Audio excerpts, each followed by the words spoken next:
aquela edição especial com o meu nome, vocês também já sabem quem sou, Videocast, Videolog, ou quiseres basta luzes, câmaras e ação. E hoje o meu convidado é o macumbeiro, ali da zona do Porto, aquilo não é bem Porto, é na parte ao lado do Porto, mas ele já vai explicar melhor isso do que eu, e ele é o Atílio Coelho. Atílio, como é que estás, meu querido? Como é que é, Elsa? Dias que não te afetavam, mas afetaram o estúdio. Não, do modo... só que cheguei aqui e a energia começou a dar cabo de software. Quer dizer, afetaram o microfone, afetaram a parte da transmissão, afetaram isto, aquilo, mas apesar de tudo, estamos a transmitir em direto, vai ficar o episódio depois, vamos transmitir nas nossas redes sociais, mas para já, quais são as tuas redes sociais para o pessoal seguir-te, que ainda não te conhece, mas... Eu tenho Facebook, Instagram, o Facebook é fechado, mas o Instagram é aberto, oficial também do YouTube, também Atílio Gladiator Coelho, e aí vão lá pôr um like no canal, que aquilo tem que crescer um bocadinho. Claro. Ouviram, malta? Toda a gente aí pôr like no subscribe. Yeah. Subscreva no vídeo, que isso ajuda bastante. Já agora também façam isto aqui conosco, né? Porque o objetivo é exatamente esse, para vocês verem imediatamente, verem na hora e seguirem connosco, fazerem vossas perguntas e interagir. Atílio, como é que começou a tua brilhante carreira nos desportos de combate? Tu que és lutador, e em vez de deixar apresentar, já te apresentei como lutador, mas... Engano. Ora bem, eu comecei a treinar, comecei a falar ali numa época completamente diferente do que se passa hoje em Portugal, uma época difícil para toda a gente, uma época de muita miséria, escondida dentro de casa, e eu cresci ali num bairro social em Matosinhos, era isso, um bairro social complicado em Matosinhos, um bairro de barracas, que hoje em dia já estão quase erradicadas completamente, um bairro de barracas, que é Cruz de Pau, de onde eu sou mesmo de origem. O nome era... É um bairro com comerciais, com problemas de toxicodependência, criminalidade e muitos miúdos na rua. E houve ali uma fase da minha vida que eu fiquei um bocado ali sozinho, porque os meus pais trabalhavam fora, eu fiquei ali um bocado sozinho, só com a presença do meu falecido avô, do angolano, que a gente brinca muito, estava lá comigo em casa, mas já havia uma diferença de idade muito grande, e eu já era ali um projetozinho de crime. Depois ali com 15 anos as coisas começaram a correr mal, portanto as coisas começaram a ficar sérias, eu comecei a perceber que estávamos todos, portanto havia ali toda uma geração que estava ali a entrar por caminhos que não deveria entrar, e eu um bocado inconscientemente comecei a procurar o tipo de caminhos. Não fui a um café às páginas amarelas, andei a folhear as páginas amarelas, é verdade. Andei a folhear as páginas amarelas e encontrei lá um ginásio relativamente perto de casa, uns 20 minutos a pé, 15, pronto. Fui lá a ver o ginásio, conheci o ginásio, não tinha dinheiro para pagar aquilo, mas fui lá conhecer o ginásio, foi onde vi pela primeira vez o meu primeiro treinador. Que é o Zé António Silva, que foi campeão da Europa de full contacto. Entretanto, esse ginásio fechou, faliu, e eu não tinha como pagar o ginásio, mas eu sentia a necessidade de sair do meio envolvente onde estava inserido, porque aquilo assustou-me, porque eu também tive ali umas situações complicadas, eu meti-me ali numas situações complicadas, levei umas tareias graves também, percebi que a criminalidade estava a ficar grave e tu metes-te numa confusão. Normalmente um primo, um irmão que te vem ajudar, não é? Eu não tinha ninguém. Eu ia chamar quem? A mim. Eu tinha que me chamar a mim. Yeah. Então essa começou-me a elevar o pensamento, eu tenho mesmo que fazer qualquer coisa para sair daqui. Fui trabalhar durante um verão inteiro para a construção civil, como ajudante, e não sei o que era, e ganhei umas guitas, e paguei um ano de ginásio. Paguei logo um ano de ginásio, e fui treinar depois para outro ginásio, que ficava mais ou menos 1h30 a pé de casa, onde estava lá esse mestre a dar aulas. Fui para lá treinar, comecei a treinar com 15 anos, e depois praticamente comecei a viver no ginásio. Ia para lá de manhã. Obrigado, puseste o dinheiro todo. Em casa não tem ninguém. Não. o ambiente também não era fixe, sabes? O ambiente também não era fixe. Não tinhas um bom ambiente. Ali uma altura, é difícil explicar estas gerações agora, mas há ali uma altura, de anos 90, que tu não compravas, não sei se tu te lembras, tu não compravas umas calças leves. Não compravas. Quem comprasse umas leves era gente com dinheiro mesmo a sério. Não é? Acho que...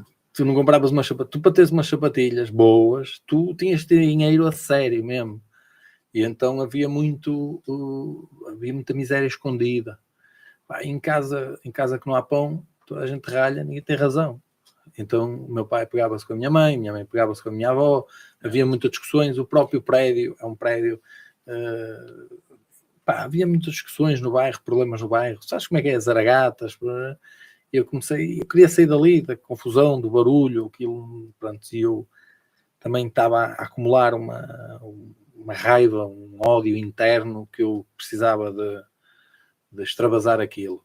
Então comecei a sair de manhã, se não tivesse aulas, ia logo para o ginásio de manhã, assistia às aulas todas, aos treinos todos, fazia o que me deixavam fazer, ia à casa almoçar e à noite ia para lá, final da tarde, até fechar, e ficava lá.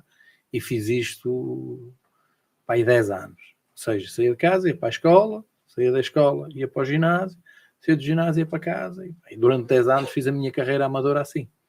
E sentiste que o facto de estás lá sempre no ginásio, ou melhor, o facto de ter sido problemas e a começares uma carreira com muita... Primeiro, portanto, o facto de eu estar aqui a dizer que teve uma carreira amadora de 10 anos, mas eu tive uma carreira amadora de 10 anos em que eu competi em várias plataformas de esportes de combate. Portanto, eu fiz kickboxing, eu comecei no light kickboxing, depois comecei a fazer full contact, porque na altura não havia low kick, o que é chamado agora low kick, era o full contact, só se falava de full contact. Comecei a fazer full contact, a KO, depois comecei a fazer o low kick a KO, depois comecei a fazer boxe, fiz boxe também muito tempo. Portanto, eu fui... Depois é que começa a aparecer o Muay Thai já mais tarde, e a adaptação do K1, comecei a fazer o K1. Portanto, eu ia rodando, e a coisa não era uma coisa preparada, era uma coisa muito... sábado há um combate, queres jogar boxe? Vou jogar. Não havia campos, não havia preparações, não havia... Estás a treinar, já estás preparado e vais. Eu comecei a jogar com 67, depois subi para os 71, já fiz profissional em 71, tenho um cinturão de profissionais em 71, já fiz profissional em 71, depois fui para os 75, que foi a categoria rainha de 75, depois em profissional em menos 76, mas pronto, em amador é 75, mas fiz muitos anos 75 e sentia-me poderoso em 75, eu era muito forte para 75, noqueava muito e tudo em 75, fiz muitos combates em 75, de tudo. Em 75, 76 quilos joguei MMA, jiu-jitsu. E conseguias-te manter ali perto ou tinhas dificuldade de baixar de peso? Eu tinha que cortar peso. Sempre tive que cortar peso. Sim, normal, mas era com dificuldade ou fazias bem? A verdade, Elson, a verdade mesmo. Eu até aos 30 anos tirava o peso bem. Dos 30 para cima parece que o corpo começou a... Foi. Eu até aos 30 tirava o peso bem, na boa, fácil. Dos 30 para cima o metabolismo começa mesmo a mudar. Começou mesmo a mudar. Depois houve um crescimento de massa muscular. A massa muscular realmente começou a desenvolver, etc. Pesada. Pronto, depois subi para os menos 80. Ainda fiz boas performances internacionais. Inglaterra, França. Estive nos Estados Unidos também uma temporada grande. Ainda lutei lá mas lutei MMA e eu tinha uma base de chão horrível, eu não percebia nada de chão. Sabia. A tua base era o striking, não é? A minha base era o striking a vida toda, portanto eu tinha um chão de um faixa negra, de um faixa branca, não é? Do faixa preta, sem saber. Eu tinha um chão de um faixa branca, era uma boa equipe, troquei porrada, bem, mas a partir do gajo salto, porque eu não sabia, simplesmente. Tu chegaste a entrar num TAF ou estavas para entrar num TAF?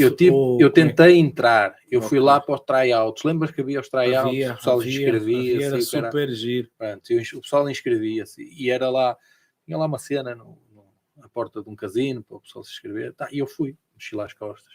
Feito maluco, né? Claro. Então. Fui para lá sozinho, mexi lá as costas, e inscrevi-me e não sei o quê, mas depois houve lá eu fui muito evoluído tecnicamente e a imagem era boa e o meu inglês era muito bom também, mas a possibilidade de eu entrar para o TUF era quase nula, porque eu era português e não vende. Portugal não consumia. Ainda agora não consome, mas na altura mais, né? Não consumia pay-per-views, e eles como organização, porque o pessoal às vezes pensa que o UFC é um campeonato nacional. Não é. O UFC é uma empresa. Claro. Uma empresa privada. E a empresa, como empresa privada, lucro. Então tem que pagar, eles metem atletas específicos que saibam que vão trazer dinheiro para a companhia. E eu podia ter muito talento, que tinha mesmo muito talento. Eu era um tratado para aquilo. E também era obcecado pela situação. Mas eu não crescia nada. Então, com o teu estilo achas que não vendias? Ainda por cima tinhas a alcunha de gladiador, não é? Sim, se calhar não havia... Por acaso já tinha na altura. Tinhas essa alcunha. Já tinha na altura. Não devia haver muitos gladiators naquela altura. Mas eu era muito bom no kickboxing, no K1, mesmo no boxe, mas eu no MMA era bem fraco. Na altura era. Porque na altura estava... Mas é tudo uma evolução. Já tens uma base boa, depois apanhares o resto. Mas eu também não tive assim muito tempo nos Estados Unidos. Depois também tinha pouco dinheiro. Tive sorte de estar numa equipa boa, que era a equipa Avant Fight Team em Las Vegas, do Vanderlei. Treinava muito com o Vitor Viana, Michael Costa. Treinei com o Vanderlei também, ainda conheci o Fabrício, conheci o Rafael Cordeiro, cheguei a treinar com ele também, como mestre. Conheci muita gente fixe, mas o meu show não era fixe. Mano. Lá aprendi wrestling, foi lá a primeira vez que tive contato com o wrestling americano, aquele wrestling em cadeia americano, não sei o quê. Aprendi wrestling, bem muito melhor de lá, obviamente. Mas falhava-me o chão. Eu já te mostrei um cartãozinho, quer dizer, eu lutei faixa branca, o primeiro campeonato nacional de jiu-jitsu que houve em Portugal. Parece que foi noutra vida isto, não é? Isto parece que foi noutra vida. E tu lembras-te, quando o MMA começou, tu lembras-te, não é? Eu sou do tempo que não havia MMA. Havia o Vale Tudo, e aqui em Portugal apareceu o IVC. Lembras-te do evento International Vale Tudo Championship? Lembro-me que houve um evento qualquer mesmo com o Ileiro. Ok. Eu sei que o IVC era super grande no Brasil, mas aqui não, pelo menos não me lembro. Houve um no Algarve do IVC, que o Florinha organizou. O Florinha ainda ganhou um cinto desses também. Ok. Arriscou e ganhou. Mas, portanto, eu fui fazer MMA com uma base de faixa branca, de desenrasque. E uma coisa é estarmos aqui no nosso cantinho, outra coisa é sair lá para fora. E eu no kickbox até me safava internacionalmente, porque nós, a nível de kickbox, somos há muitos anos uma potência mundial. Inacreditavelmente somos. Portanto, do nada a gente faz campeões do mundo, ninguém sabe muito bem como. Mas a verdade é que o pessoal faz. Nomes que nunca mais acabam no kickbox, que ainda hoje são referências e lendas mundiais.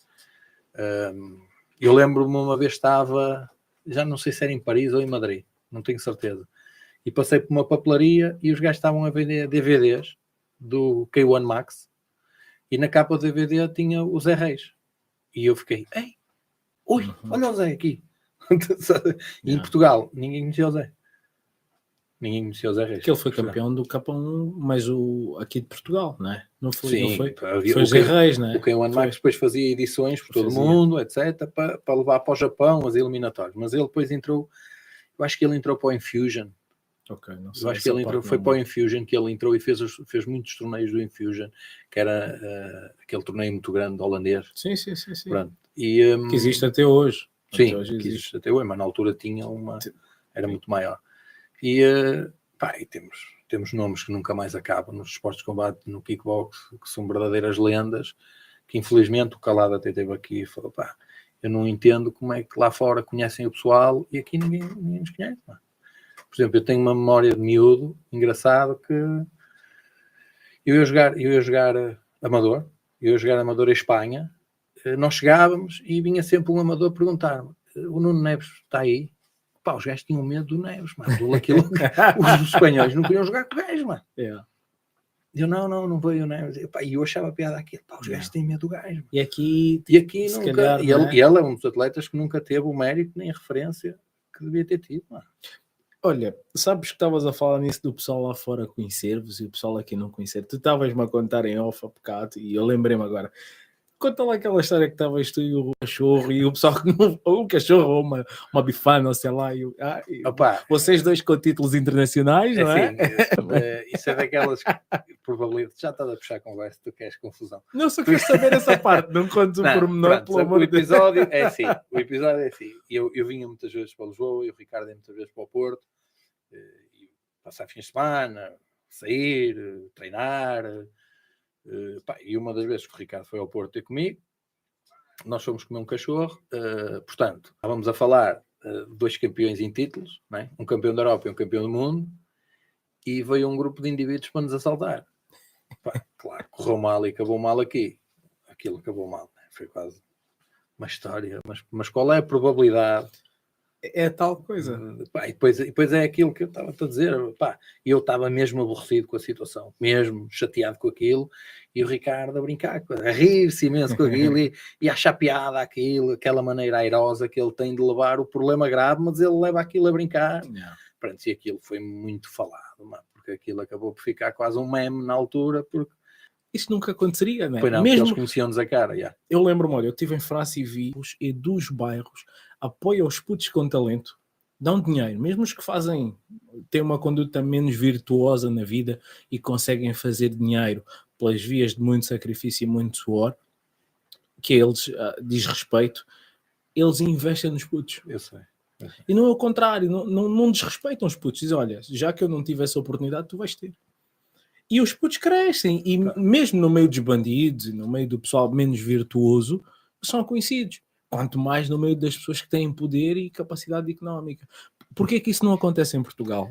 Tu que és super antigo, tens alguma... Eu tenho esperança, eu vivo o sonho e já apresentei vários projetos públicos, nomeadamente camarários, etc., autárquicos. Eu vivo a esperança. Para já, como tenho um mestrado nesta área, tenho uma pós-graduação nestas áreas também, portanto, eu vivo o sonho de colocar Portugal no mapa, ou de fazer parte de um projeto que coloque Portugal no mapa. Se calhar estou a fazer aqui interferência. Não. Eu vivo o sonho de colocar Portugal no mapa, mas no mapa a sério. Nós temos uma referência de produção de atletas, mas de atletas que possam viver do desporto. Porquê? Porque eu já fui a tantos sítios e estive lá fora e eles não são melhores que nós. E tu sabes, eles não são melhores que nós. Pois não? Não, de maneira nenhuma. Nem têm o talento latino que nós temos. Não têm. O que eles têm é infraestruturas, pessoas que investem na carreira deles e dinheiro. E depois entram para as organizações. Não é? Para nós, um atleta nosso, para entrar para o UFC é uma festa, é um milagre. Os americanos nem ligam a isso, porque eles entram sempre. É uma porrada de americanos e mexicanos a entrar e tudo. Portanto, Portugal só vê futebol lá à frente. Futebol. Sim, mas a culpa não é nossa também. Eu pergunto sempre isso, porque eu não consegui perceber a forma, mas eu tenho a convicção que nós somos... nós lutadores. Nós lutadores? Indiretamente, porque primeiro é que o lutador não tem que saber mais do que lutar. Esta nova onda o lutador tem que saber vender, o lutador tem que... Isto são os agentes a tirar o rabo a seringa. O agente é que tem que vender o lutador. Acabou. Sim. Se tu és outro, só dar esse exemplo. Mas o lutador tem que apoiar o desporto. Tens uma academia que abre numa terça-feira, numa quarta-feira, e metade das pessoas que amam o desporto, e às vezes até lutadores federados e com luta marcada não vão treinar porque está a dar o futebol. Da luta, ou do próprio lutador que devia ser o primeiro a estar lá e a dizer eu tenho orgulho na camisola que visto. É cultural e nós temos que ir mudando isto lentamente. Tu, por exemplo, isto que está aqui a acontecer, tem que acontecer mais. Foi aquilo que eu estava-te a dizer. Não, é para mim, é para ti. É preciso que isto aconteça, é preciso que alguém acredite. Deixa só dizer, põe na geral, por favor. Cedo, e veio para aqui gravar. Fiz o convite há algum tempo, eu disse ia organizar a vida e cá estaria. Saiu de manhã cedo, chegou aqui, não há problema, estou aqui, estamos a contribuir para isso. Chegamos aqui depois de solucionarmos e começamos a gravar esta hora. E isto que estás a dizer faz sentido. É para nós, é para nós. Mas pouca gente tem essa postura. Por exemplo, que tu tens. Eu às vezes mando mensagem, falo muito de Trindade, gosto muito do miúdo. É daqueles miúdos que eu acreditei logo nele. Também conheço o treinador dele, o Pilhas. Gosto de miúdo. E eu sou fã de quem trabalha. Eu não sou fã do fanfarrão, nem do fala barato, nem do gajo que está com os cordões de ouro, ou com as joias, ou do Conor McGregor da vida. Não é nada disso. Eu sou fã de quem trabalha. Eu sou fã de quem gosta de sonhar, quem acredita no sonho. Quem acorda todos os dias e vai atrás. Por isso é que eu fico... Por isso é que eu salto do sofá, por exemplo, quando vi a Jack a noquear. Opá, eu estou a ver... Eles estão todos a seguir o que eu fiz, mano. Eles têm um bocadinho do meu sonho também. Isto tudo faz parte de mim. Mas depois há culturalmente, a nível de verbas, futebol, ponto final. E depois institucionalmente há alguns problemas, como eu estava a falar, universitários, por exemplo. Eu tenho mestrado, portanto fui formado. As regras de hóquei em patins, as regras de hóquei em campo, do badminton e uma porrada de coisas que não servem na televisão, um bar qualquer. E ele olha e não sabe ver se é kickbox, se é MMA ou se é Muay Thai. Isto faz sentido. Então, eu aqui há uns tempos tive uma conversa com ele, acabou por não resultar, porque o empresário, as pessoas que investem, não reconhecem quanto é que podem ganhar com estes... nem na própria infraestrutura de ginásio, de montagem, desprezam isto completamente. E há uma tabela da Forbes. Sobre a luta, não. Sobre a luta, não. Não, uma tabela da Forbes que tem quais são as organizações que dão mais dinheiro. Estamos a falar de bilhões. Qual é as organizações que dão mais dinheiro? E eu, por exemplo, eu pensei que fosse a FIFA, por exemplo. Não, a FIFA está em terceiro ou quarto. A NFL está acima da FIFA, a NBA está acima da FIFA e número 1, o ONE FC. O ONE FC é a organização desportiva que mais fatura no mundo. O ONE FC. E depois tem para aí em quinto, ou não me lembro, se dá para puxar no Google, tem o UFC. Portanto, aí o pessoal anda tolo com o futebol, mas é porque a porta ainda não abriu aqui em Portugal. Quando abrir, o pessoal vai dizer, afinal, ainda somos um bocado incultos a nível de esportes de combates, não sei. E não havia aquela perspectiva do pessoal olhar para nós e achar que éramos todos vândalos, todos criminosos, sim, claro que sim. Todos problemáticos, pessoas que não sabiam conversar. Sim, claro que sim. E... Olha, vem primeiro porque ali o pós-25 de Abril, há ali um período de 75, 80 e tais, um bocado anárquico. As forças de segurança não estavam bem organizadas e não sei o que mais. Então as pessoas começaram a fazer contratação de segurança privada. Quem é que fazia a segurança privada? Indivíduos ligados aos esportes de combate, porque eram os indivíduos que sabiam desenrascar-se fisicamente. Pronto, então os esportes de combate começaram a ser associados às seguranças, nas portas dos bares, das discotecas, dos restaurantes, por causa de um bocado o exagero da liberdade, há uma anarquia. Sim. E depois, nos anos seguintes, a 75, há uma reorganização de tudo, das forças de segurança, de tudo, dos parlamentos, das finanças, há uma reorganização de tudo. E, portanto, vivia-se ali um bocado insegurança, determinados indivíduos começaram a ter liberdades a mais e então começaram-se a recrutar principalmente os pugilistas na altura. Sim, porque houve uma altura que os pugilistas estavam no auge, houve uma época dourada do boxe, depois foi todo o kickbox e full contact e tudo mais, até começar a reinar a época de jiu-jitsu. E hoje reina a época do MMA, mas já não há conflitos na rua. Já há muito tempo. E quando eu digo, é de forma generalizada. Em alguns locais haverá e haverá sempre um outro. A noite puxa sempre. Mas já não representam os esportes de combate. Eu vou deixar aqui assim uma pergunta no ar, por exemplo. Vê se esta manchete faz algum sentido. Jogador de xadrez assalta casal de velhinhos. Faz sentido isto? Não. Não faz, não. Pugilista assalta casal de velhinhos. Dá-nos telejornais todos. Mas o desporto não faz dele. Sim. É? Ou o jogador de handball rouba. Isto não faz sentido. Atílio, mas vamos concordar que se o jogador de xadrez der um soco numa pessoa não causa tantos estragos como o pugilista, claro, não é? Sim, então é mais grave o pugilista dar socos. Ou dar um soco numa pessoa. Mas espera aí, mas o crime não é igual? Não, tu tens o crime em si... Seu doutor, o crime é agressão e ponto. A agressão é agressão para mas tu tens a parte da censurabilidade, que é a parte da culpa. Agora estás a ser advogado e quando tu começas a ser advogado... Não, o crime é igual e pronto. Não, o que eu queria dizer com isso tudo, o que eu queria dizer com isso tudo é que nos esportes de combate, de uma forma geral, o que eu mais gosto é exatamente isso, é teres alguém que é do bairro e está no mesmo ambiente, no mesmo regime, com o mesmo suor e sente o mesmo sabor naquela hora e meia, 2 horas, que o gajo mais rico do mundo. Eles são iguais. Isso é das cenas que não há nada, não há desporto nenhum no mundo que consiga fazer isso. Pois não. A forma, o potencial, a força de integração dos esportes de combate é principalmente do jiu-jitsu. Sabes porquê? Há um estudo social, psicologia, portanto, psicologia aplicada. Qual é o desporto de combate que tem mais contacto?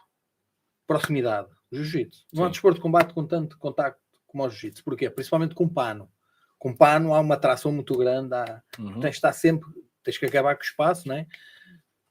O que é que começa? Quando tu tens contacto com a pessoa, começa a haver quase uma irmandade. Aquela pessoa deixa de ser um desconhecido e começa a fazer parte dos teus contactos, dos teus afetos. Conversas, passar técnicas, o gajo passa-te uma dica. E então, todas essas barreiras de crenças que foram... Tu és preto, eu sou branco, ou tu é amarelo, ou tu é rico, ou tu é pobre, ou tu é de Cascais, ou tu é não sei onde, isso acaba tudo. Acaba tudo. E isso é mais alto no jiu-jitsu, por acaso. Mas é em todos os esportes de combate.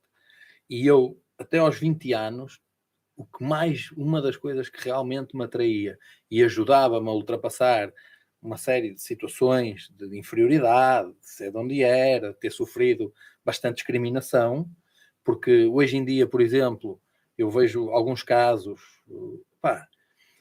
as pessoas confundem hoje em dia racismo com discriminação. Há muitos casos que é só discriminação, mais nada, não tem nada a ver com cores, nem com nacionalidades, nem nada. É discriminação. E a discriminação não tem nada a ver de onde é que tu és. Eu senti-me muitas vezes discriminado por ser de uma classe baixa. Não ter acessos a determinadas coisas, não poder estar em determinados sítios, ou estar em determinados sítios e olha, discriminação, não tem nada a ver de ser amarelo. E hoje em dia confunde-se muito. Não sei se concordas comigo, mas concordo. E depois a bandeira do racismo é levantada para tudo e não tem a ver com racismo. Mas depois, até aos meus 20 anos, eu dava-me um gozo do caraças isso, porque depois de entrar lá para dentro, principalmente nos treinos de competição, treinos de seleção, aquilo tudo, estava-me a cagar. Se o gajo era amarelo, se era rico, se era preto, se era amarelo, queria saber, mano. Depois de entrar ali, a fruta começa, ali é que se vê os homens. Ali é que tu vês mesmo se o gajo é valente, se não é. E depois não interessa muito bem quem ganha. O gajo chega ao balneário, está tudo bem, mano. É quase uma coisa ancestral da humanidade, não sei muito bem porquê. Sim, a luta liga. A luta cola. Essa é a parte mais bonita no fim disso tudo. É que num sparring duro acaba-se com um respeito muito grande. E imagina numa luta, então. Numa luta, quase sempre, em 99% dos casos, eles abraçam-se. Sim. Podem fazer o trash talk que for. 99% dos casos abraçam-se. E só não se abraçam uma vez ou outra, porque já estão com uma perspectiva de criar nova luta, criar nova narração e criar novo storytelling. Muitas das vezes, tu crias um respeito, uma ligação. Tu desenvolves um respeito. Parece que tu sentes. Verdade. Há uma coisa que é tão ancestral como a raça humana, é isso. Eu acho que isto é tão ancestral como a raça humana. Nós vimos da luta, não é? Nós vimos da luta. Eu, por exemplo, tenho grandes amigos que foram meus adversários. Vou dar um exemplo de um gajo bem conhecido agora, o Suzano, o Bruno. Eu joguei com o Bruno 2 vezes. O gajo ganhou-me 2 vezes aos pontos. E depois ainda por cima foi meu colega de treino, meu colega de seleção, meu colega de treino. Claro que ele fazia uma categoria acima da minha, quando a gente se cruzava no treino, um gajo pegava-se, né? Porque a gente já tínhamos sido adversários, mas ficámos com uma ligação, uma amizade, um respeito mútuo, e eu sou daqueles que fico amigo dos meus adversários todos. Primeiro, porque se não tiver sem honra, tu estás a jogar MMA, levas um cotovelo na cara, abriu-te um corte, tu vais fingir que estás bem, não é? Tu estás todo arrebentado, apetece-te tirar para o chão, mas tu finges que estás fixe. O jogador de futebol, o gajo está a 1 metro dele, ele atira-se para o chão, finge que está magoado. E isto para mim é de uma cobardia, de uma paneleiragem que eu não me cabe na cabeça. fingir. Vais cortar esta parte? Não, tá lindo. Tá, eu já disse que eu tinha sem cortes, por isso é que foste live. Não há cá historiazinha. Mas isso é... Tu foste poética. Lança assim de vez em quando também. De vez em quando. De vez em quando. Feriste uma ou duas suscetibilidades, mas... E agora vou dizer assim. 100% do público português vê futebol. Ou percebe futebol, ou consegue olhar para o futebol. Sim, acho que sim. Quando o povo, quando as pessoas consomem este tipo de merda, mano. Não é? Pá, o meu filho vai jogar a bola, vai ter que fazer estas palhaçadas, mano. Vai ter que querer enganar o árbitro, E eu ponho-me a olhar e achas que as pessoas levam esse exemplo para a vida? Quererem com uma finta que não existiu, não é? Com uma piscina que não existiu. E eu fico inconsciente pela patranha, por ter enganado. Não é? Eu estou a ser compensado por ter sido mau caráter. Imagina isto num puto de 12 anos. O puto vai levar para a vida dele que eu tenho que ser mau caráter, mentiroso e andar a enganar o pessoal porque vou ser compensado. É assim que eu ganho. Ou eu, serve um puto a fazer jiu-jitsu. O que é que o puto aprende? Eu para ganhar tenho que dar o litro, mano. Eu para ganhar tenho que ir aos treinos.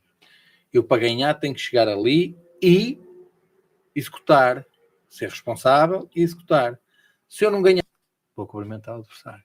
Chororó, e se perder, amanhã vou de novo para tentar melhorar. E se for filho de angolano, e cara alegre, senão...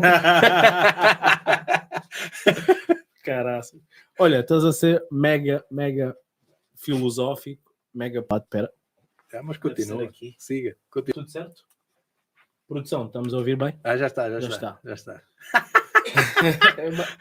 É só os teus feitiços aqui a corromper o atrás da grade. No destino? Não. Eu acredito que nós somos donos de ação pessoal, é tão importante. Tu tens de te autorresponsabilizar por tudo que acontece na tua vida. E a partir do momento que tu te autorresponsabilizar, tu tomas conta do destino do teu momento. Eu tive a escolha de ter virado e para trás. Eu é que escolhi vir aqui. Quando o ser humano se começa a autorresponsabilizar, começa a tomar conta da vida dele. Isso eu escolhi vir cá. Já não estava destinado que eu ia escolher vir cá? Não. O livre-arbítrio foi-nos dado por Deus. Quando eles mordem lá a maçã no Éden, isso é explicar-te que nós somos responsáveis pelo nosso caminho. E esse caminho vai nos dar nós, Elsa. E não vale a pena entrar em processo de vitimização e somos todos uns coitados e não sei o quê. Mas eu não fiz nada, mas o gajo bateu-me primeiro, mas o gajo estava-me a insultar. Mas... Ok, o gajo dezenas de oportunidades de ter vindo embora e não foste. Portanto, embora. Mas o meu ego diz, não vou ficar aqui. Portanto, nós temos que nos autorresponsabilizar. O destino não existe. Nós fazemos o nosso destino. É a grande, verdadeira força do nosso universo. E o amor para quem? Para com a mulher, para com o homem amigo, o amor no seu todo geral. De que forma é que tu defines o amor? Eu acho que tu estás a exibir, mas pronto. Não, tu é que tens 2 livros e tu também. Então vou-te fazer a pergunta de outra maneira. Tu vais-me responder. Qual é o contrário do amor? O oposto do amor? Dizem que não é o ódio, nem é a indiferença. O contrário do amor é o medo. O ódio é um tentáculo do medo, a indiferença é um tentáculo do medo. A ignorância é a mãe de todos os males. Mas porquê que... Porque tu és ignorante porque tens medo. E tens medo porque és inseguro. Inseguro já é um contacto do medo. Não, eu posso ser ignorante porque simplesmente quero ser. Porque é que isto... Eu não sei porque garrafas, mas aí não és ignorante. Aí não és ignorante. Só eu ignoro esta realidade, eu ignoro esta técnica. Mas ignoras só se for outra... Pronto, então eu não percebi. Estás a entrar por cenas diferentes. Pronto, peço desculpa. O medo, todos os sentimentos negativos. Tu odeias uma pessoa porque tu não a conheces. Negativas para ti, violentas, etc. Mas tu soubesses, tu estás com medo da pessoa, por isso é que tens esses sentimentos todos. Pode ser e pode não ser. O medo é... Sabes porquê? Tu quando começas a ficar consciente e elevar tu as merdas, e além de aceitar as merdas, por exemplo, tu estás a ser bué agressivo comigo. Hostil. E eu necessidade de me defender. Mas se eu elevar a minha energia à sabedoria, pôr o ego de lado e levar a minha energia à sabedoria, eu começo a pensar, fazer aqui uma conversa comigo. Está com problemas em casa, se calhar a mulher arranjou-lhe grande problema, vai morrer alguém, E o rapaz está a descarregar em mim e está em sofrimento. E eu deixei medo de ti. E tomo uma escolha. Porque deixaste de ser ignorante, não é? Porque deixei de ser ignorante. Porque comecei a abrir, faço a técnica da mente de paraquedas, não é? O paraquedas só funciona quando o abre. E outra coisa, inacreditavelmente, todos os lutadores, ou a maioria dos lutadores que eu conheço, são gajos inteligentíssimos. E a maioria leem. E eu já falei isto com o Florim também. O dele é mesmo engraçado. Um gajo inteligentíssimo, principalmente em negócios, né? Em marketing, negócios, bolsa, uma série de coisas. É um investidor nato. E lê diariamente, lê. Portanto, a informação está um clique. Não, eu estou-me a rir das páginas amarelas porque abriste este nosso episódio com as páginas amarelas. Né? Parece agora... que foi noutra vida, não é? Parece que foi noutra vida. Chover, uma hora, treinava, vinha com roupa molhada para casa, almoçava, ia para a escola, saía da escola às 6h30, ia a pé mais uma hora e tal, para o treino, à noite, a chover outra vez. Mas nunca faltei a um treino. A um treino. Pá, eu queria mesmo aquilo, mano. E aquilo era difícil, era aquilo. E para além de ser difícil e não sabias como é que se chegava. Hoje toda a gente conhece o caminho, não é? Na altura tu não conhecias. A informação está... Isso. Se calhar estavas a treinar há 10 anos e dizias, bom... Opa, eu tinha o António Mesquita, que era o primeiro campeão mundial da UACO, treinava connosco, tinha o António Rajanal, já o tinha visto, umas coisas. Pá, conhecia o meu treinador, o José António, que foi campeão da Europa também de full contact. Tinha uma referência muito forte, o Simão Gonzalez. E depois tivesse aí quase às cegas. Não, eu convivia com eles, o Zé Manuel Barreira. Pá, o Zé Manuel para nós era um ídolo, as entradas dele, a maneira. Portanto, aquela geração que Tiago Borges, Francisco Maximiano, lá em cima o Pina, Vinandela. É isso que eu... Pronto, isto é a curiosidade que nós falamos. Pá, como é que um país como o nosso produz tantos campeões e de qualidade, mano? Sem apoios, sem nada. Sem apoios. Eu às vezes, mesmo hoje, pá, como é que isto não abre o telejornal, mano? Como é que isto não abre o telejornal? Como é que determinadas notícias, determinadas coisas não se... Agora há um trabalho muito bom que está a ser feito, que eu também acompanho mais, que é a curva.pt. Já viste? Pá, espetacular o trabalho deles. Aliás, na Eleven Sports, mando-lhe sempre um abraço. Ele está sempre atento, está sempre ativo. E devia receber dinheiro para fazer o que faz. Ele faz aquilo por amor. E agora vê bem, como é que eu não vou apoiar esses gajos? Eu nem os conheço, mas eu, aliás, já recebi umas mensagens deles a agradecer de algumas infos que eu dou também. Eles fazem o que eu estou aqui a fazer contigo. Portanto, está o MMA é o futuro. O MMA é o futuro. Sem dúvida nenhuma, o MMA é o futuro dos esportes de combate. Acho que nós estamos aqui há anos. Daqui a 10 anos já vai ser comum portugueses nas grandes ligas da MMA. Portanto, nós temos para a Espanha e eles estão quantos anos à nossa frente já? Bastantes. Eles já têm gajos. Mas sabes que eu lembro-me que os espanhóis tinham terror de lutar connosco. Ganhei... Para brincar contigo, foste roubado. Não, foi, mas foste não, roubado. A questão não é essa. Foste roubado, obrigado. Não, mas ele já está no nível alto, mas se calhar há 3 ou 4 anos, e ele está no nível alto que eu considero do meu nível, aqui sem puxar brasa, mas em termos factuais, é que se calhar há 3 ou 4 anos ele devia olhar para mim lá em cima. Sim, sem dúvida. E nós não tivemos, foi a capacidade de capitalizar. Quando é que tu fizeste aquela luta no Porto? Há quantos anos foi? Eu já não me lembro. Que entraste com aquele cenário do taco e dos óculos. Entro sempre. Pronto, eu era convidado e eu tinha estado a negociar com aquela... Foi no Cage Fighters. Exatamente. Eu tinha estado a negociar, acabei por não lutar, mas pronto, estava como convidado do evento e estava nesse evento. A entrar, até achei piada aquilo. E eu aí, olha-me este man. Armado em... Epá, mas depois tu tiveste uma destreza que é o bonito dos esportes de combate, que é aquela violência controlada. Aquela explosão de violência, mas controlada. Acho que noqueaste com o joelho em salto, uma coisa assim. Então já me lembro. Mas bonito mesmo. Epá, e eu, ficaste no olho logo. Eu, olha este gajo. Olha, mano, este maluco. E depois andei a ver e vi mais uns knockouts. Depois percebi que o joelho em salto era uma coisa que tu fazias várias vezes até. E vi várias exibições tuas. E lembro que fiquei... este gajo vai arrebentar. Este gajo é daqueles que vai entrar para o UFC fácil. Depois houve ali uma altura que que tu também paraste ou aconteceu qualquer coisa e deixaste de aparecer. E faz-me confusão isso, mano.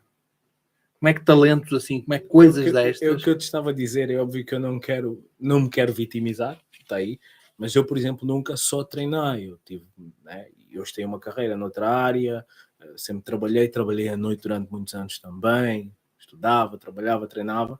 Não é que isso me tenha impossibilitado de o fazer, mas eu nunca tive uma visão.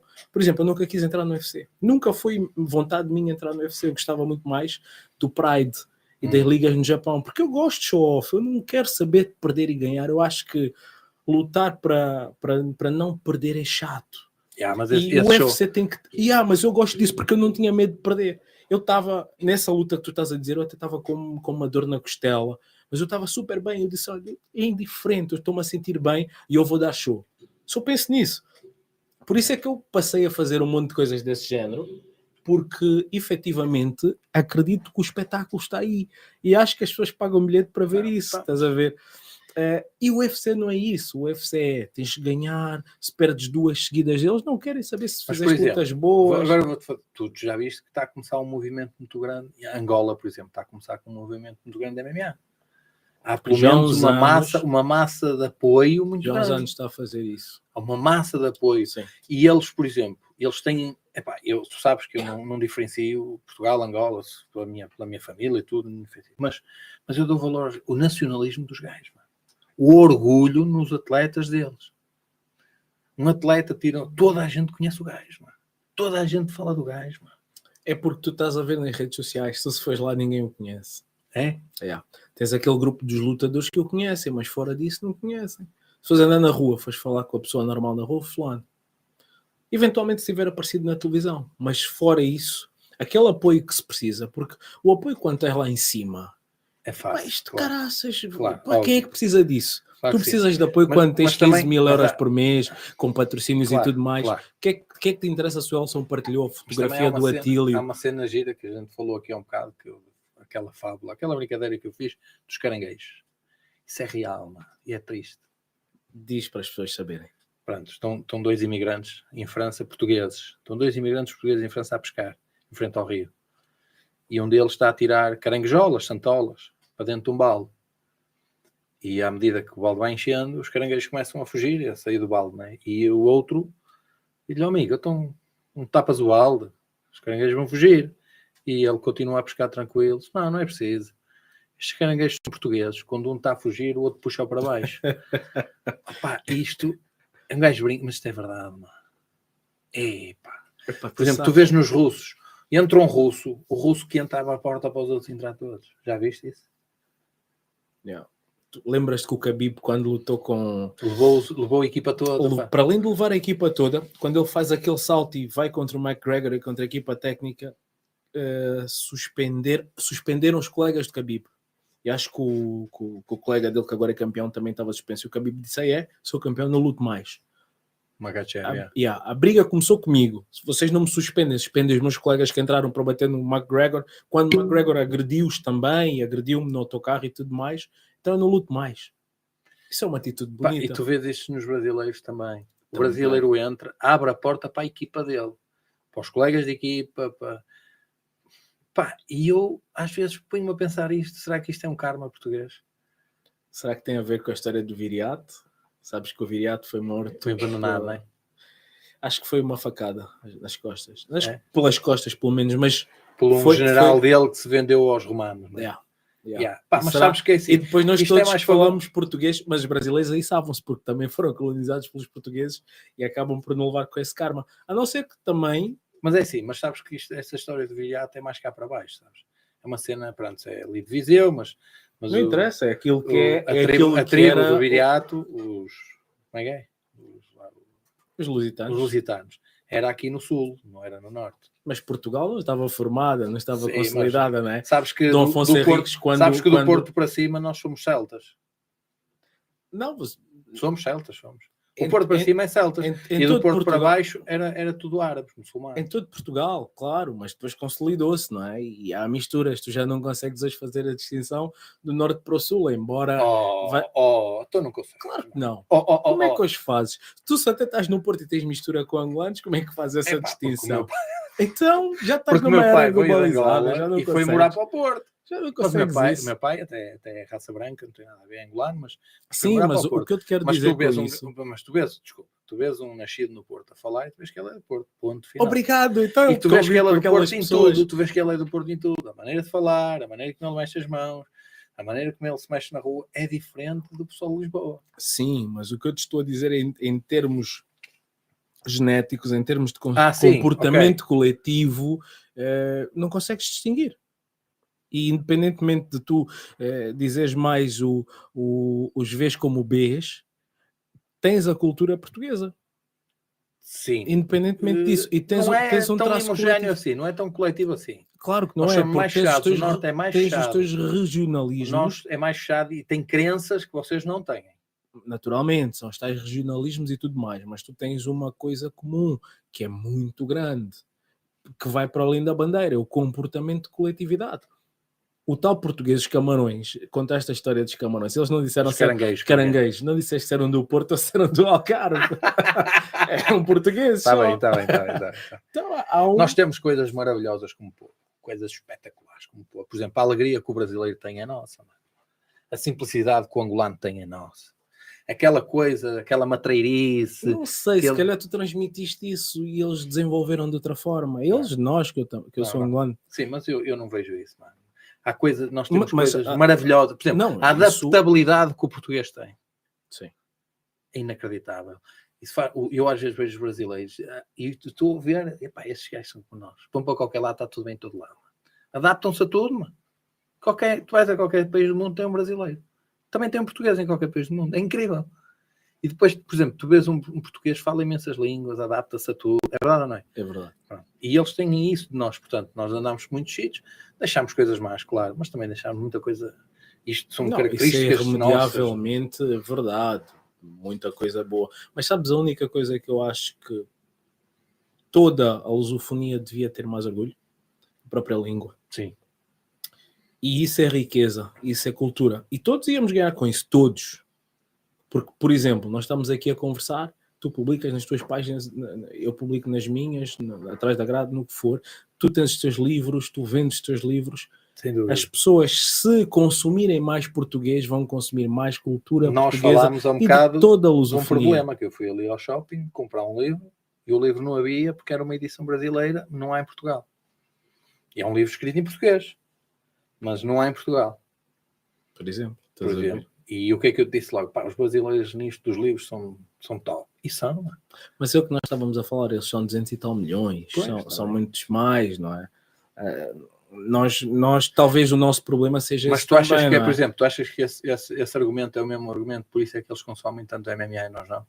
Eventualmente. Não, primeiro porque eles apaixonaram-se muito mais pelo vale tudo. Eles que inventaram aquilo. Quase isso. Há quem diga que já existia esse confronto quase da globalidade das artes marciais, que o próprio Bruce Lee já falava em tudo. Ele não o desenvolvia, mas já falava de um sistema de luta em toda a área, em tudo que fosse possível. Mas efetivamente foram eles que deram esse passo tão grande para a humanidade do MMA, que chamaram Vale Tudo. Aliás, o nome Vale Tudo o MMA foram os americanos que pegaram e disseram: peraí, isto é lindo, vamos agora ganhar dinheiro. Vamos ter regras e comercializar. Vamos ganhar dinheiro, porque podia-se fazer regras com Vale Tudo a mesma. Eu lembro-me das primeiras abordagens de Vale Tudo, era Vale Tudo, mas com regras, ou Vale Tudo, mas não é bem assim, Vale Tudo, quase tudo. Dava até para fazer alguns trocadilhos interessantes. Depois do nada começou a MMA. Essas bengalas linguísticas, tu adoro a língua portuguesa. E eu acho que as pessoas deviam ter orgulho. Eu, quando vou a um restaurante em Portugal, em Angola, ou no outro lado que se fala a língua portuguesa oficialmente, e tem alguém que me vem atender noutra língua, não me esforço para falar outra língua. Ele tem que se esforçar para falar português. Da mesma forma que quando vou à Espanha esforço-me para falar espanhol. Okay. Ou castelhano. Ou quando vou para os Estados Unidos, ou quando vou para o Japão. Mas eu tenho que me esforçar para isso. Sim. É obrigação minha. É claro, eles vão dizer, eu quero dinheiro. Tudo bem, eu sou cliente. Agora imagina a pessoa que vem, abre uma empresa em Portugal e não tem trabalhadores que falam português. Ou que são portugueses. Ou em Angola. Ou no Brasil, ou em Moçambique. Porquê? A língua portuguesa não está a ser valorizada. Isto era uma forma de eu, desempregado, dizer, olha, vou dar explicações de língua portuguesa. Então, peraí. Ok. E ganho dinheiro. Sim. Então, peraí. Tu achas que, por exemplo, nós, dentro dos esportes de combate, não temos o boom, que não rebentamos mundialmente e que não abrem oportunidades para as grandes organizações exatamente por esta falta de união? Começa nos lutadores, mas não é só por isso. Não é só por isso, mas é um pouco por isso. Eu vou-te dar um exemplo e todas as pessoas que fazem eventos dizem isso. E o Calado falou nisso também, eu já tinha sentido isso da segunda vez que o Faustino telefonou para voltar a lutar com o espanhol. Ele disse, Elson, tu estás-me a pedir um valor que eu acho que até é justo, mas eu não posso pagar isso. Sabes quantos pay-per-views eu vendi da outra vez que tu lutaste aquilo, estou mais um não sei o que de Portugal, não sei o quê, 27 ou 26 ou 25. Eu sabia que estava muita gente a ver, mas num pay-per-view estavam claro, a ver 30 pessoas, que é o normal. Mas porra, porquê que não compram isso? São lutadores. A grande questão é, quantas pessoas lutam em Portugal? X. Se essas pessoas, só estas que lutam, apoiarem, todos os eventos tinham casa cheia. E todos os lutadores ganhavam dinheiro. Eu comprava o teu produto caso, e tu compravas o meu. Não achas que neste caso, tu por acaso agora estás a exercer uma função, tu e o Pedro, estão a exercer uma função fixe lá com os comments e com acompanhar. Vocês só acompanham uma liga, não? Neste momento só. Neste momento é o PFL. Houve uma altura que passava também o Combate Global. Não, que passava o Combate Global. Era. E no kickboxing passava o Infusion. E ainda fizemos algumas de boxe. O Pedro convidou-me para o boxe também. Mas o que eu quero dizer é nós a nível de comunicação social quase somos erradicados, mano. Então, por exemplo, tu lá és capaz de ligar, está da equitação, mano. E agora eles têm aquela equitação sem cavalo. Já viste?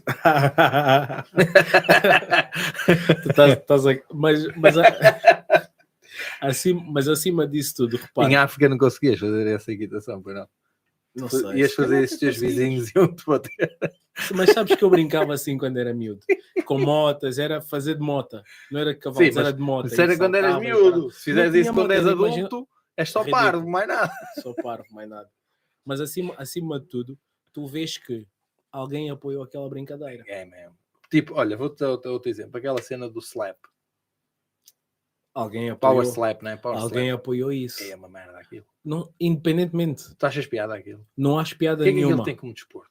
Absolutamente nada. Mas o que eu acho piada é que eles vão para lá e são pagos. E chegam no fim do mês e dizem, olha, mulher, levei 5 estalos. E a mulher, não vou gozar contigo porque trouxeste o dinheiro. Está bem, ok. Mas isso só funciona naquele país, mais nada. Mano. E aqui que tu tens grandes campeões e não funciona. Quantas pessoas conheceste, lutadores de topo, que trabalharam à noite? Tiveram que trabalhar à noite. Sim, eu acho quase todos. Se calhar só menos o Calado, por exemplo. Tá, mas... Nem sei. Acho que não. Porque ele até conseguir lutando e sair, porque senão ele ia inexoravelmente ser levado para isso. Na altura que era preciso lutadores e lutar, ele ia para lá. Ali, 27 anos, 26, pá, eu tive ali, pá, 3, 4 anos, que ele era por 20.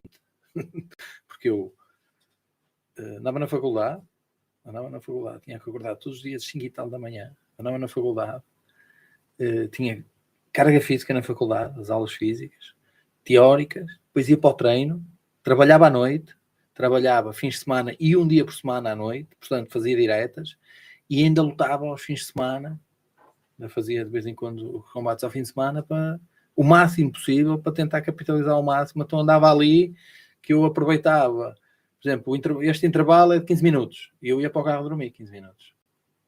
E não gostavas que te chamassem parvo, porque já chamavam parvo, mas não gostavas que te chamassem parvo e te pagassem? Gostava. Mas agora há aqui uma coisa que... É o que acontece na SLAP, chamam-lhes parvos, mas pagam. Vou-te fazer uma pergunta. Há algum atleta em Portugal que tu querias ter lutado contra? Eu acho que não.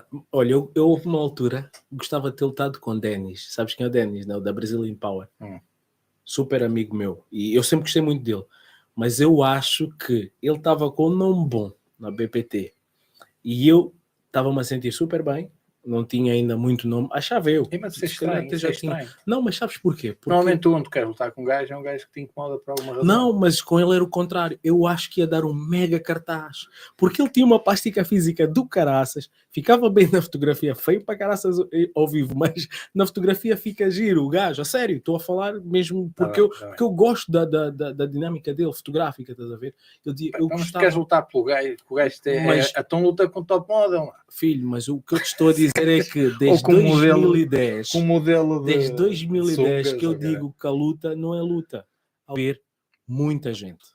Eu acho que só por isso. Eu não tenho vontade nenhuma de mesmo exemplo, toda a espetacularidade. Nunca rolou ali umas bocas de backstage? Não, nunca aconteceu com ninguém. E eu gostaria que acontecesse comigo numa determinada altura. Nunca houve aquele gajo que não. Eu no kickbox há mais...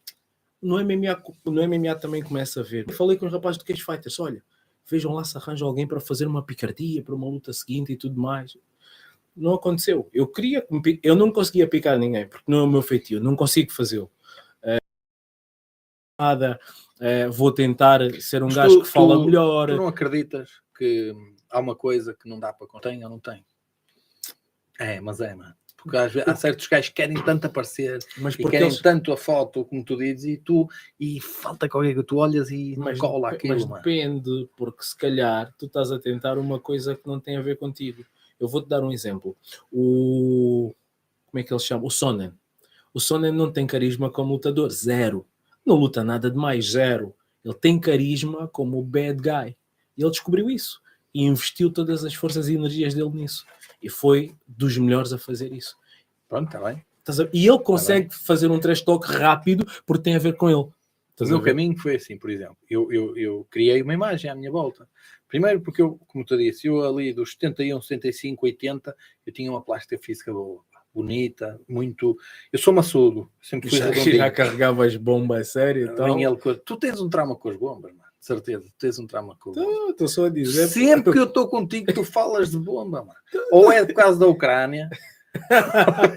Não, mas pronto. Não, tinhas uma plástica física. Tinha uma plástica, eu sempre fui assim redondinho, muito redondinho. Eu tinha e depois eu não lutei sempre com aquele calção de gladiador, não foi assim. E tu sabes como é que começou isso? Não. Eu até escrevi no meu primeiro livro. Ia-te perguntar isso e acabei por isso foi assim, estava a dar um combate em direto, um evento em direto, que eu era cabeça cartaz, um cinturão, e eu parti o pé direito no segundo assalto. Eu chutei, apanhei um joelho, parti o pé direito no segundo assalto. E estavam a comentar aquilo em direto, o que tu fazes, e um dos comentadores é o Rémulo. O Rémulo, que agora é diretor desportivo do Camacha, portanto, na Madeira.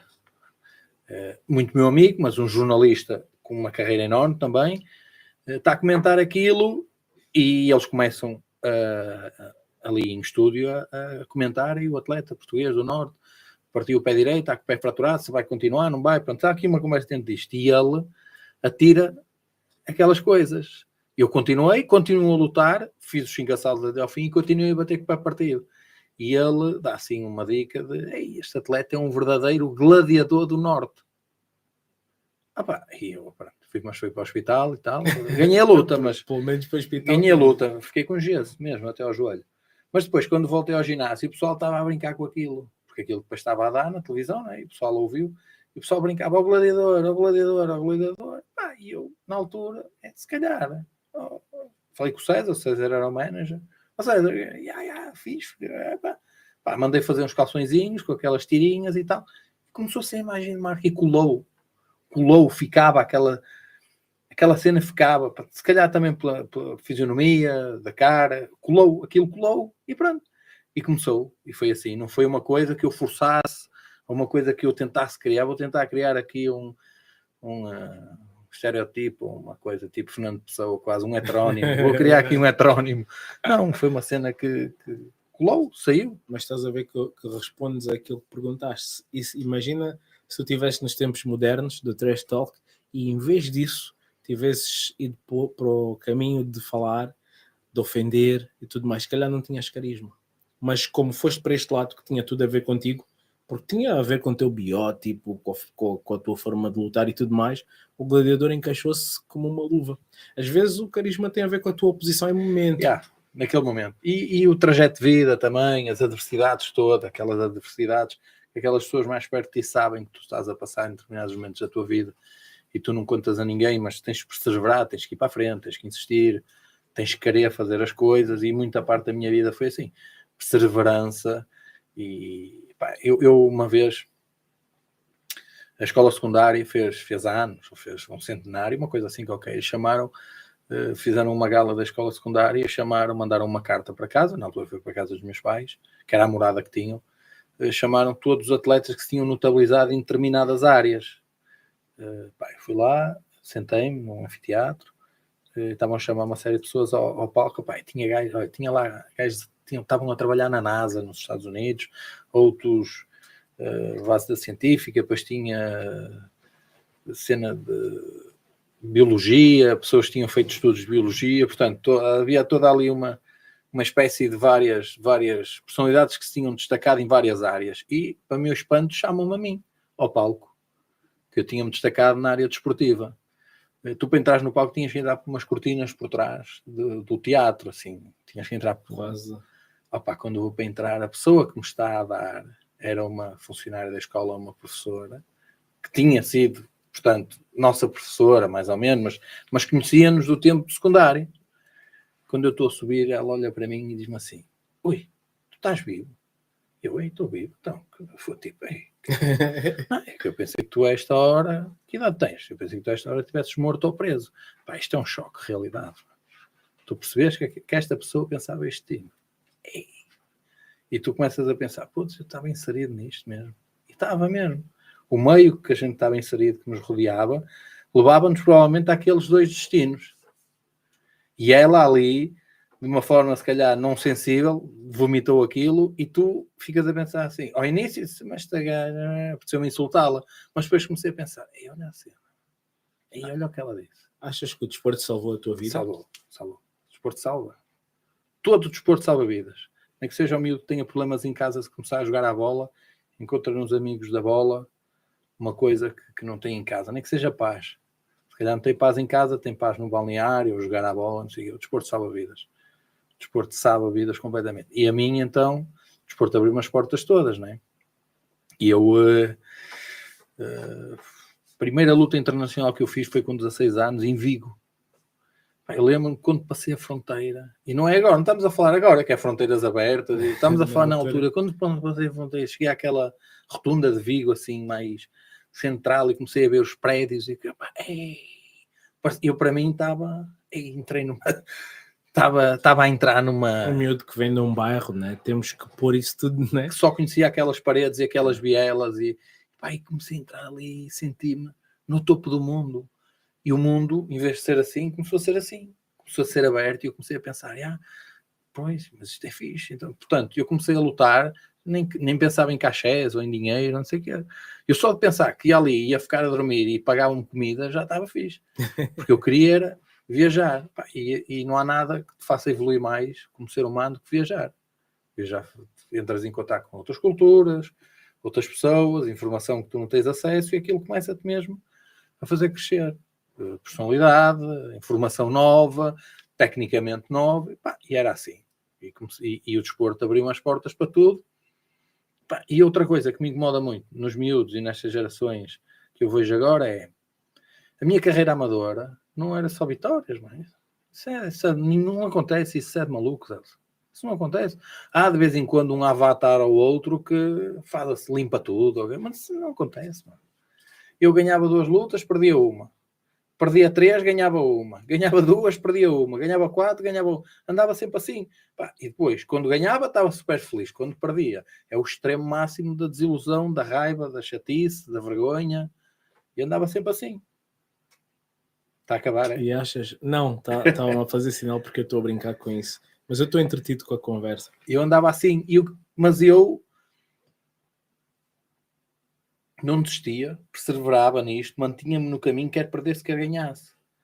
E eu vejo um puto que nunca lutou, vai lutar a primeira vez, a coisa não corre bem, pratica há 2 meses ou 3, vai fazer uma brincadeira a primeira vez. Perdeu, faz uma birra e entra aqui num conflito existencial, culpa toda a gente. Falando em treinadores, achas que os atletas deviam ser fiéis aos seus treinadores sempre? Epá, eu vou pôr isto desta forma, assim. O meu exemplo. Eu durante 10 anos fui atleta de uma pessoa só. A dada altura, a coisa não estava a correr bem, e ele disse-me a mim que não tinha condições para me passar, ou que não estava interessado, portanto, não estava interessado em ter um atleta profissional porque dava muito trabalho. Não estava interessado em que eu tivesse uma carreira profissional. E eu saí dali e fui para outro sítio. Nunca tive mais treinador nenhum. Treinei com 2 pessoas na minha vida. Ok? Eu, por exemplo, no jiu-jitsu, treino agora com um treinador. Primeiro, consigo visualizar nele características minhas. Retidão, educação e competência, que é uma coisa difícil já para nós, é reconhecer competência nos gajos. A parte deles não tem a competência verdadeira que dizem que têm. Mas eu reconheço competência no meu mestre de jiu-jitsu, no meu cinto negro de jiu-jitsu, que me passa, pronto, que me gradua. Mas, acima de tudo, há uma lealdade. A lealdade. Sou leal. Isto é um valor cada vez que está a desaparecer. Eu falo para mim, eu já criei do zero determinados atletas, dei-lhes tudo, fiz sacrifícios por eles que nunca ninguém fez, injetei do meu próprio dinheiro neles, suplementos, ajudas, despesas, e eles na primeira oportunidade nem olharam para trás, nem um obrigado, nem nada. E dói como se fosse uma mulher a abandonar-te? Eu vou dizer o que dissemos para as mulheres não se sentirem mal, dói como se fosse o fim de uma relação? Epá, é um fim de uma relação, obviamente, mas é acima de tudo uma traição ética. Eu não posso mostrar essa ingratidão à pessoa que fez por mim que nunca ninguém fez por ele. E se ela tiver paga a mensalidade sempre? Ele, pois, ok. E se nunca lhe tiver exposto dinheiro, mas acima de tudo dás esse conhecimento que para mim é dos mais valiosos. Olha uma coisa, neste caso, eu só estou a falar de atletas, não é de alunos. Alunos, atletas. Okay. Eu estou a falar de atletas. Pessoas que eu fiz o extra mile, pessoas que viveram em minha casa, pessoas que precisaram de comer, de roupa, pessoas que tu metes debaixo da tua asa como um filho. Estou a falar disso. Alunos, hoje quer treinar aqui, quer treinar ali, está tudo bem. Vai treinar ali, vê lá onde é melhor, treina onde achas melhor para ti. Mas ali o céu é azul. Fixe, está tudo. O gajo sabe mais que tu. Está bem, ok, treina lá com o gajo. E eu, nos alunos, eu até sou um bocado tipo, vai lá treinar então. Vai lá ver se é melhor. Estás a ver? Eu nos alunos sou assim muito, sem vínculo. Por exemplo, há muito aquelas academias que não podes treinar com essa t-shirt aí. Esse kimono é deste. Estou-me a cagar. Treina como tu quiseres. Estejas equipado. Esse kimono é de outra equipa. Está fixe, mano. Está mal. Essa t-shirt é de outra equipa, ou esse patch é de outra equipa. Está tudo. Treina como tu quiseres, está tudo bem. Não há stress nenhum, estás em paz, relaxado. Respeito pessoal, sejas educado aqui dentro. Está tudo bem. Dás o litro, até se calhar queres te inserir na equipa. Está tudo. Agora, a partir do momento que tu começas a ser... Eu já não sou teu professor, sou teu mestre, teu coach mesmo. Se tu tens esse compromisso comigo, começa a haver uma ligação além prática desportiva lúdica. Eu começo-te a dar o caminho, me demorou uma vida inteira a aprender. Que tu não tens que dar isso tu não tens que dar isso ao aluno. Não é? Tu ao aluno não dás conversa, como é que vais fazer antes da luta, como é que não vais, não dás o coaching antes da luta, a gerência de sentimentos. Tu não ensinas um aluno a segurar jogo. Tu ensinas um aluno a segurar jogo por causa de um ponto. Não ensinas. Tu ensinas um aluno a fazer uma posição para amarrar o jogo, para ganhar isto, para ganhar aquilo. Tu ensinas esta. Portanto, há uma série de investimento teu pessoal e emocional naquela pessoa. E aquela pessoa tem uma oportunidade, ou na primeira curva sacode e eu acho isto uma deslealdade. E eu realmente eu só treinei com 2 pessoas. Qual é antes usavam o termo creonte. Eu que eu te ia perguntar a seguir. Se faz sentido esse termo creonte para ti. Ou seja, a pessoa que sai, independentemente do motivo, porque às vezes podem sair para procurar melhor. Imagina, eu tenho muito a ver com os motivos e não sei, cada situação é uma situação, mas, por exemplo, tenho muitos alunos meus que ainda hoje são grandes amigos meus.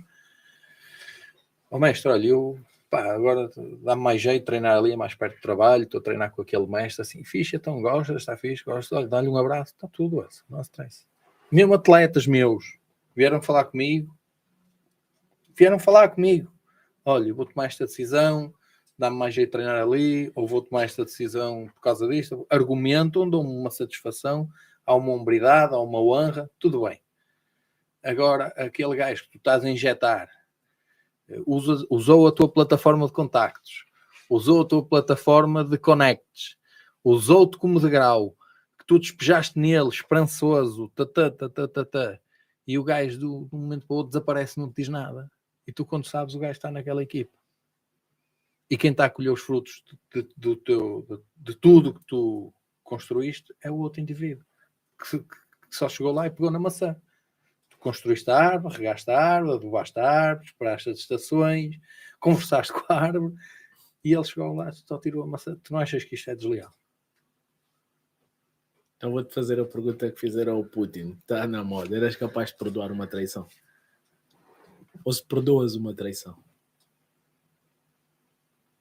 Isso parece um quadro daqueles. Já que estamos aqui, por que não? Não perdoo. Independentemente do motivo ou independentemente se eu me sentir verdadeiramente traído, não perdoo. Posso não reagir, posso escolher não reagir, que é o que acontece neste momento da minha vida. Eu neste momento da minha vida escolho não reagir. Eu escolho não reagir para não ter o tipo de problemas. Eu escolho não reagir, mas não perdoo. O que eu faço é, eu guardo aqui neste bolso da camisa, encostadinho ao coração, guardadinho, ok? Está tudo, está aqui. Não, mas não consigo perdoar. Se for de mau caráter, baixo nível, não consigo. Não consigo porque eu não sou capaz de fazer essas merdas. Eu espero das outras pessoas exatamente o que eu dou. Mas hoje em dia vale tudo. Pronto. Vale tudo no sentido de... para chegar, não seja do MMA, né? Vale tudo, pôr um pé em cima deste, um pé em cima deste, um pé em cima deste, para chegar ali. Quer dizer, tu agora vais curtir o estrelato e o dinheiro e não sei quem, não sei o que mais, e as pessoas que estiveram atrás de ti a empurrar-te para lá chegares não interessam para nada. Isto é uma deslealdade do caraças. Não achas? Acho. Que também já sentiste isso? Não, eu gostava de saber a tua opinião. Eu acho que a tua opinião era... Não, é mesmo para as pessoas saberem o que o Atílio pensa, o que o Gladiador pensa. As pessoas sabem. As pessoas que convivem contigo. Eu sou um bocado moda antiga, achas? Isto é um bocado a moda antiga, não? Não, a moda antiga seria... Está a treinar comigo, independentemente de qualquer coisa, não pode ir para outra equipa. Se for para outra equipa, se voltar, não sei quantos. Não, tu justificaste, tens um raciocínio que pode não ser pensado por algumas pessoas, pode existir o reverso da medalha, um monte de conversas que pode existir sobre isso, mas o teu raciocínio foi-te levar a essa conclusão, não é? Portanto, está tudo certo. De forma geral, alunos e equipas e pets e equipamentos, está tudo bem. É uma pessoa, eu acho, tu quando, eu quero o melhor para ti, mas se estiveres fixe, também não me interessa nada, estás a treinar comigo se não estás fixe, se não gostas, se estás a sentir mal, se não te identificas com a equipa, não quero que estejas ali também não quero que estejas ali. Agora, acontece muitas vezes, é outra cena entre treinadores. O treinador vai abordar o aluno e diz, o teu mestre não presta, anda a treinar comigo, ou arranja uma difamaçãozita para dizer mal do outro. Eu de vez em quando ouço isto, tem pessoal que até vem fazer umas queixinhas destas merdas, e o pessoal vem-me fazer umas queixinhas disso e não sei mais. E às vezes, supostos mestres que eu nem lhes reconheço grande competência, ou que não tiveram uma carreira que nunca se notabilizaram em nada, não é aqueles gajos que eu reconheço automaticamente competência, não é? Fazem às vezes ouço o pessoal a conversar essas merdas. Eu quando é comigo até cago um bocado nessas merdas. Está bem, deixa eu dizer o que ele quer. Está bem, senão me vou ter de dar trabalho a ti depois. Lá vais tu vestido. que eu muito agradeço. Mas não ligo muito, acho que é melhor. Pá. É o que eu te digo. O meu sonho, eu tenho um sonho e eu acredito que nós temos todo o potencial para colocar atletas nos grandes palcos, para fazer de Portugal uma potência. Neste momento, como tu vês, o jiu-jitsu que mais cresce no mundo, o jiu-jitsu é o desporto que mais cresce no mundo. A maior parte dos países já começaram a perceber que o jiu-jitsu infantil é uma ferramenta brutal, pedagógica, enorme. Aliás, os Emirados investiram milhões, mas também eles têm muito ouro. Muito ouro não, muito petróleo, ouro negro. Investiram milhões no jiu-jitsu. Sim. E já há alguns anos, e estão a colher frutos e estão super satisfeitos. Pois está, porque teu filho fica na escola, à tarde tem jiu-jitsu, tem mais uma ou duas áreas, mas é curricular. Tu tiraste a advocacia, não é? Direito. Sim. Mas tu aprendeste mais lições de vida no tatame do que na universidade. Não tenhas dúvidas, isso é um facto. Tu no tatame vês o bom caráter e o mau caráter. Como diz o brasileiro, é onde o bebê chora e a mãe não vê. Tu ali vês o fortão a amarelar e vês o levezinho a agarrar-se à bronca e a ficar casca grossa, treino após treino, a ficar duro, caráter, honrado, e é o primeiro educado a chegar. Há uma formação de caráter dentro dos desportos de combate, nomeadamente do jiu-jitsu e por exemplo, o pessoal pergunta-me a mim muito, mas eu treino jiu-jitsu todos os dias. E o pessoal pergunta, mas porquê é que tu treinas jiu-jitsu todos os dias? Porque é para mim, mano. Faz-me bem a cabeça. O jiu-jitsu é avançado não só socialmente, mas intelectualmente. Faz-me bem. E eu gosto, o no-gi é uma coisa fixe, mas o no-gi, o pano, eu gosto mais do pano. Porque tu no pano no pano é que tu vês o conhecimento mesmo. No jiu-jitsu, de apanhas um gajo um bocado forte, fisicamente, fortezinho, o gajo causa-te ali problemas porque é bruto. O jiu-jitsu não. Portanto, o pano não. Tu no kimono amarras o jogo e a posição, não pesas bem e ele vira a posição. O triângulo não está bem encaixado, qualquer não está bem encaixado. Portanto, o pano é mais detalhado. Exatamente. E eu já vi tudo. Já vi mauzões da noite a chegar ao tatame e nunca mais aparecem. E tiros e bombas e facadas e chegam ali e nunca mais aparecem. Levaram 3 amassos e não aparecem mais. E vês aquele puto que sofre bullying todos os dias na escola e treina um dia, e 2, e 3, e 4, e ao fim do mês está perfeitamente integrado, já anda direito, já brinca com o pessoal, e passado 3 meses vai competir e ganha uma luta, e ganha 2 e tal, e passado um ano tu olhas para aquele miúdo e está um ser humano maduro, cresceu, e faz-me bem aquilo, faz-me bem esta interação toda a mim. Para mim é uma terapia, porque eu se não treinar, se não sentir aquele sentimento de dever cumprido, chego à cama, também tenho dificuldade em dormir, estou com energia a mais, não consigo adormecer fácil. Eu tenho que sentir aquela coisa de dever cumprido que fiz bem. E depois o jiu-jitsu, tu ao longo da idade dá para manter o jiu-jitsu mais do que o strike. O strike, por exemplo, eu faço sparring. Outro dia fiz 10 assaltos de boxe. Sparring, 10 assaltos duros. Fiz bem o sparring, matreiro e tal, né? Dar umas voltas e coisa. Fiz bem o sparring.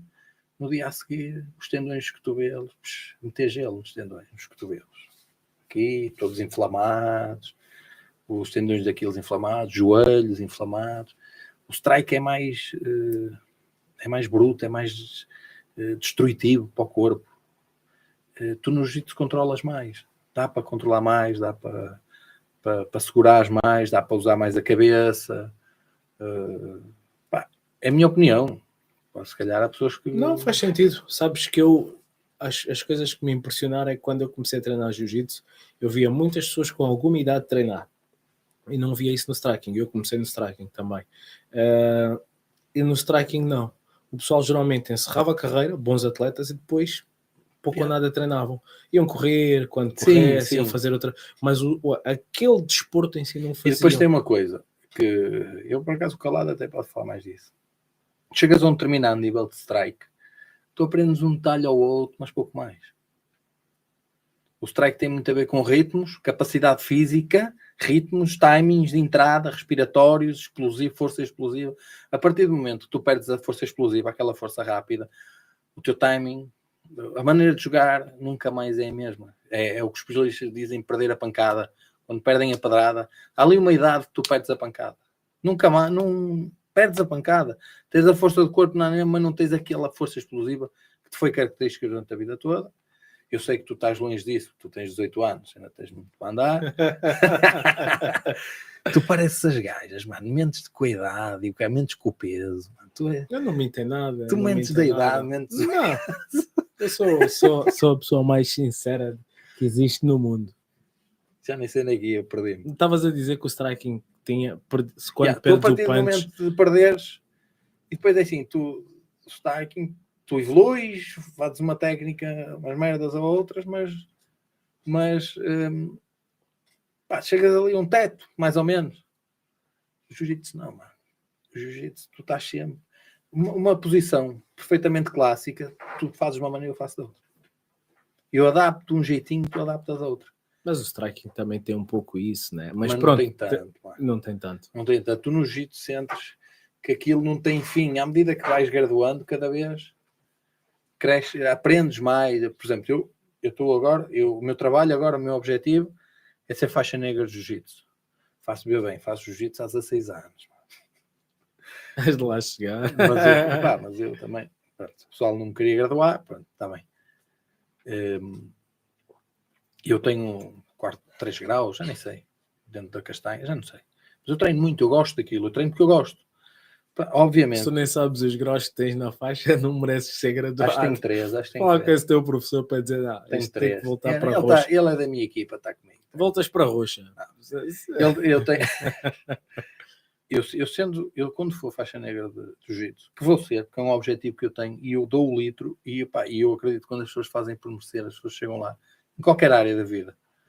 Eu sou faixa negra de jiu-jitsu, sou faixa negra, portanto, cinto negro, kickboxing, full contact, muay thai. Estás a perceber, não é? Tenho os cursos de treinadores nível 1, nível 2 de boxe.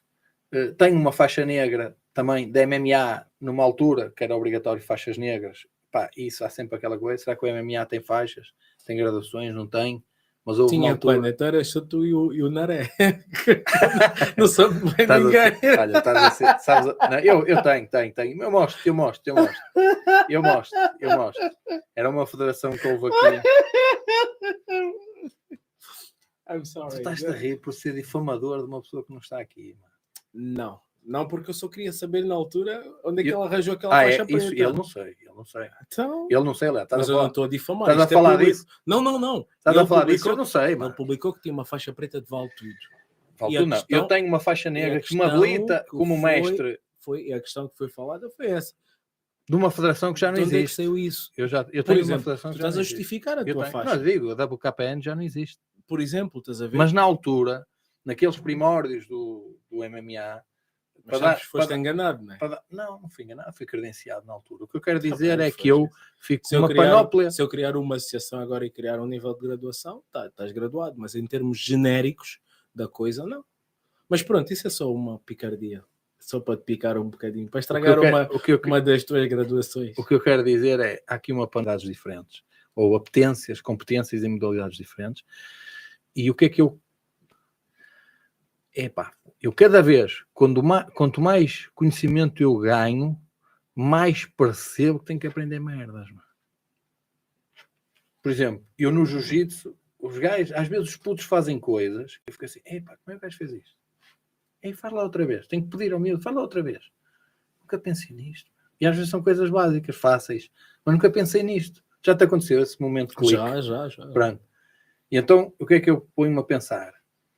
Tu realmente, quando chegas à faixa negra, é que estás a começar a aprender. Não é? Isto é só uma cena assim mais filosófica. Agora, é para fugir um bocado à forma como tu difamas as pessoas. Atílio, com essa difamação vamos fechar. Já nos deram o toque, estamos a transcender aquilo que é o habitual. É óbvio que estávamos a falar aqui em off. O calado tem segunda parte, eu não tenho segunda parte. Porque tu estás a entrar live, se não terias. Aliás, já estávamos na segunda parte. Como entraste em direto, trouxeste feitiços e que obrigou esta plataforma agora, temos que fazer dessa forma. Então, e o Elson vai voltar a lutar, é isso? Fica para uma segunda parte. Mas vou, claramente vou. Isto é só uma questão de me conseguir organizar. Eu não sabia que havia MMA de trás. A gente encontrou-se lá. Pessoal, Atílio, Gladiador Coelho, sigam-no nas redes sociais. Ele ainda tem Facebook. Para ele todo orgulhoso. O Facebook é fechado. Porra, abre essa porra que ninguém mais... Ué, nem tem redes sociais. mas no o canal do YouTube é preciso ir lá. É preciso ir lá. Atílio Gladiator Coelho. É preciso ir lá subscrever, meter likes, meter comentários positivos. O canal tem um conteúdo enorme sobre lutas amadoras, minhas entrevistas ao longo dos anos. Tem muita coisa, tem muitos cortes também que eu já aprendi a fazer shorts, já faço. Tem muita coisa.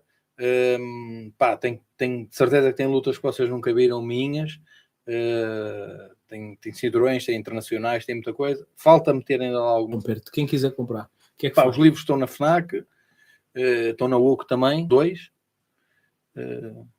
Okay. Não trouxe nenhum. Então, não comercializas por baixo da mesa, não te pagam metade do valor. Não, estou a brincar. Geralmente não, porque na minha edição houve essa possibilidade. Eu tinha livros para vender também. Ficas com a edição de autor. Também. Não, a primeira não foi edição de autor. A segunda é que eu fiz edição de autor e disse, não quero esse tipo de modalidade, em coisa, mas podias também ter alguns tenho contacto contigo diretamente. Muito poucos livros pessoais mesmo que ficaram comigo. O primeiro livro acho que esgotou todo, foi preciso pedir mais livros, e o segundo livro, pelo que me disseram, também a maior parte dos sítios já tem esgotado, tem que ser por encomenda. Há pouco tempo falaram que estavam os últimos que andavam a encomendar na UC, o Acordo ao Guerreiro Cá em Ti, o segundo livro, que é um livro de coaching motivacional virado para o alto rendimento, life coaching também, etc.